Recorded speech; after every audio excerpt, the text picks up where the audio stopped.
What's happening, good people? Welcome to the channel. I'm Wes, aka Mr. Budget Watch, and in this one we'll be taking a look at a really nice looking homage from Carnival Watches. So this one was kindly supplied by the high-end watches store on AliExpress. They did send this out to review, but you know how it goes by now. It does not have to go back, but that does not impact how my review will go down, and you'll be getting the good and bad about this watch. So let's begin. So you might be already a little bit familiar with the styling of this watch if you're a Seiko fan, but if you're not, then this is their cocktail time. More specifically, their Martini reference SRG23J1, but it's not exactly what I'd call a direct one-to-one homage, as it does have a few differences to the Seiko, which will be covered throughout the duration of this review. So let's kick things off with the sizes, and the 519G measures in at 42.1mm. This does increase to 44.7 if you include the crown. For reference, the Seiko is only 40mm, which is actually more wearable and suits this dressier style better. But again, more on that in a little bit. Lug to lug is 49.5mm, which is very, very long, unfortunately. The thickness, however, is a little bit more manageable at 12.1, and we do get a standard lug width of 20mm, which is always nice. On the supplied leather strap, it weighs in at 63 grams, though it does have a disappointing water rating of just 30 meters. 50 would have been way better for this type of watch that you wear on sort of occasion, but I think 50 is always better than 30, even though it's one of those watches you don't really wear like near water anyway, so take that as it is. We do have a quoted on the listing sapphire crystal, which turns out to be very, very wrong. As you can see here, nothing. It's not sapphire at all, so that does need addressing, as it's a little bit misleading. The case and crown are made from stainless steel though, which is pretty much par for the course, and it does come on a supposed leather strap, but more on that later. The bezel is fixed. It's got a nice little sort of curve to it and a nice downward slope. High polish, which is done to a good standard, though it's not the best I've ever seen. The minute track on this watch is ever so slightly raised on the dial, and it's surprisingly well done given the sort of texture of this dial. I can imagine that's not an easy task to get right. So it's done in black too, which is quite legible against that white dial. The indices are all applied and done in a high polish finish with slightly beveled edges. These do mimic the Seikos a little bit, though they aren't as well done and sharp. At the 3 o'clock, you'll find my next complaint, which is the date complication. For me, it takes too much away from that dial and spoils the symmetry. On the plus side, it is bordered, which is quite well done. So under the 12, you'll find the applied IW logo, which is again high polish and looks pretty clean. Under that, you'll find Carnival printed in black, which is again surprisingly well done. The last piece of text sits below the pinion and reads automatic. So this is again crisp and neat, so no real complaints, which is actually quite surprising given the cost and the sort of complexity of the dial surface. The hands on this watch are Dauphine style and are really well done for this price point. They're sharp, clean, and a nice length too. The second hand is a bit of a swing and a miss though. The orange really doesn't do anything for me, and I think it's like an unnecessary sporty touch to an otherwise classy watch. I think this should have definitely gone with a different colour. I understand they've not wanted to fully replicate what Seiko have done, though I think they could have done better in this regard.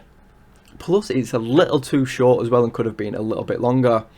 The counterbalance though is at least nice. Lastly, to my favourite part of the entire watch, that dial. So this one I have here is the white version, as you've seen, but there are other colours available too if white doesn't float your boat. The dial is really lovely though, and the texturing has some real nice depth and is well defined and does play with the light very nicely. It has a really nice sort of starburst effect too, as the depth of the sort of texture increases as you go towards the outer perimeter of the watch. It's really, really well done, honestly, guys. The white is nice and crisp too, which does make all the other elements pop. And it's honestly one of the nicest looking dials I've seen on a sub £100 watch. So on to another highlight, and that is the case. The side profile is well done with a mix of high polish from the curved bezel, the nicely done vertical brushing, polished chamfered edge on the lugs, and then to wrap it all off, more high polish at the bottom, making sort of a tasty metal sandwich. I'm sorry for the terrible analogy, but you know, it is what it is. The lugs are well done too, and have a nice sort of downturn to them, and some pretty well done brushing. The opposing side is pretty much identical, apart from we do have a polished and signed 6mm pull push crown. So the case back is another area that is pretty well done and houses a mix of finishes. In the middle sits a mineral glass window which is oddly tinted with a gold hue and blue AR. It's very, very weird, and initially I wasn't too fussed, but now I'm not a fan. I don't think it works very well at all. On the plus side though, the brushing is really well done, as are the engraved specifications. Straight to another little downside though is the pop-off style of the case back. Not a fan, definitely prefer screw down, and it's probably why this watch only has a pull tray 30 meters of water resistance. Powering the Carnival is a Seiko NH36, which we're pretty much all familiar with by now. However, this listing for this watch shows that it's a Miyota, which is just another inconsistency. See, I don't mind that it's not a Miyota, but this needs addressing. So specs, as you pretty much know, as follows. So we do have a day date in this case, 21,600 beats per hour. 24 dual hacking, hand and auto winding. It has a reserve of up to 41 hours and an accuracy of -20 to +40, but you know they're probably more accurate than that. How does it feel though? Well, it's actually pretty much like any other Seiko, to be quite fair. It's smooth in action, has that quick set date, and is robust. Not real any complaints at all. One little quirk I have seen on this one though is the inclusion of a Chinese day disc, which I've never seen before. Usually they're a kanji, but yeah, just something I thought I'd mention, a little bit quicker. So now let's discuss another issue that I'm having with this watch, and that is the strap. Now it does state that it's genuine leather, but I think that's only for the inner material, you know, the side which touches your wrist. This is actually quite nice, by the way, but the outer feels like it's some sort of weird waxy plasticky coating on it. It's a little off-putting, and to be honest feels quite cheap. Not only this, but it's creased as well, and it does not look pleasant at all. When you see genuine leather and it creases, it gives it a nice sort of patinaed age look. This just looks, yeah, not good at all. But not only that, it has that horrible creasing. It started to peel too in places, which is never a good sign for a strap. The stitching at least is half decent though, so there is that.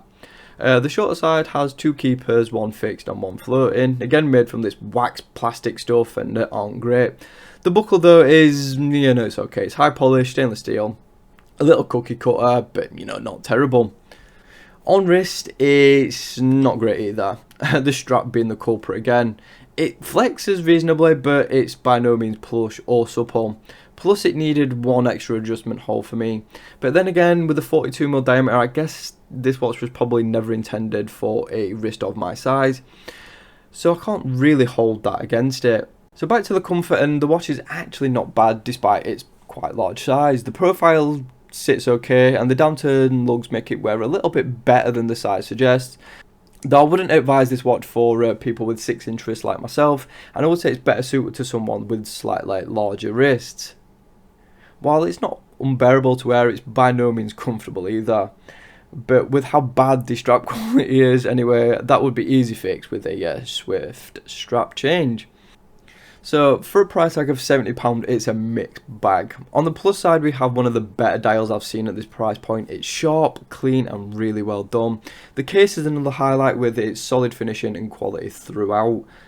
So the good are quite good, but as we've established, the bad is really bad. Talking about the strap first, the not so great comfort and the not so sapphire crystal, and of course that day date complication which just takes too much away from that dial, which is the highlight of this watch, to be fair. So I will say, in the grand scheme of things, it's a good attempt, but it could have been better. Thanks for watching the video. Be sure to subscribe if you haven't already, like the video if you enjoyed it, hit that notification bell so you don't miss any uploads, and of course follow me on social media at Mr. Budget Watch. Thanks again, I'll see you soon.